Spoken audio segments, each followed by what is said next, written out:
টাঙ্গাইলে এই ঘটনা ঘটিল রে, পাগল করিল ভাগিনী রে। খালুর নাম হয় রেজাউল করিম, বয়স 35-এর ঘরে রে, পাগল করিল ভাগিনী রে।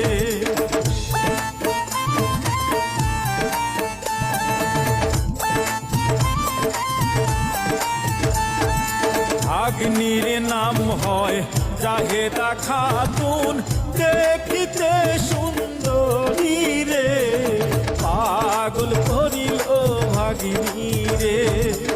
মাদ্রাসাতে পড়তো জাহেদা, খালু চাইয়া দেখিত রে, পাগল করিল ভাগিনী রে।